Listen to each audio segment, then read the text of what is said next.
One of the, I think when we look at our short list, obviously Tesla is currently our number one and has been for, I don't know, at least a couple of months. I don't remember when we put it up. But anyway, there's a lot of names that move around. But it has been our number one short. And what we're tracking is we run a survey. We're actually going to present, I think on this next Wednesday, the updated survey. I haven't seen the full set of results yet.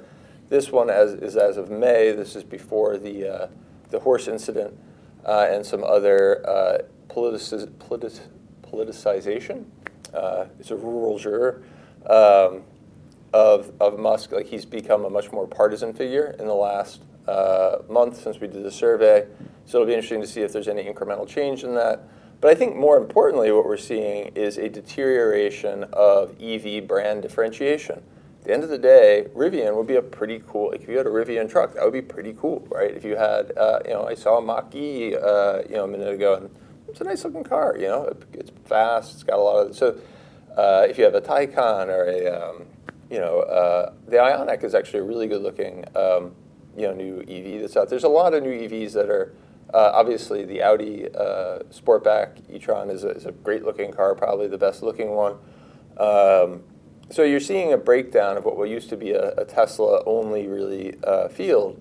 And it's actually taking out all of the survey results. So Rivian is less interesting to people. Would I buy a Rivian over at an Audi? People are starting to not care as much. And that's also probably related to the fact the stocks are going down. Like, it's one thing if like Rivian is a 180 and one of the most valuable automakers around, even though it doesn't make any cars. Well, I guess now it makes cars, but at the time when it IPO'd, it didn't actually deliver any cars.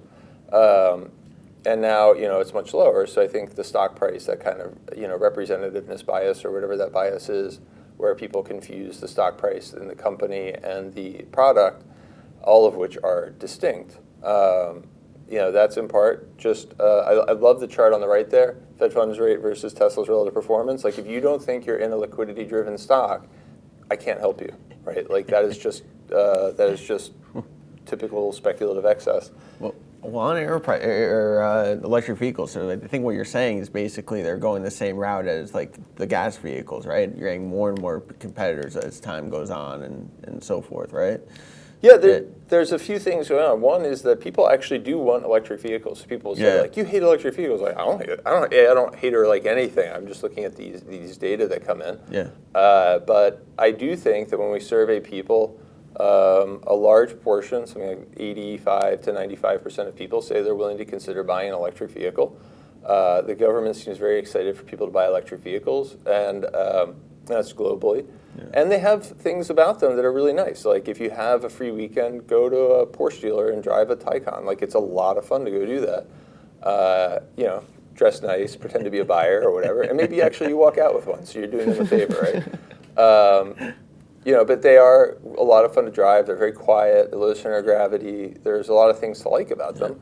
So I think they continue to take share. But then, obviously gas vehicles have an enormous share, and there isn't as much differentiation. And a lot of players, though, really, with electric vehicles coming in, new ones.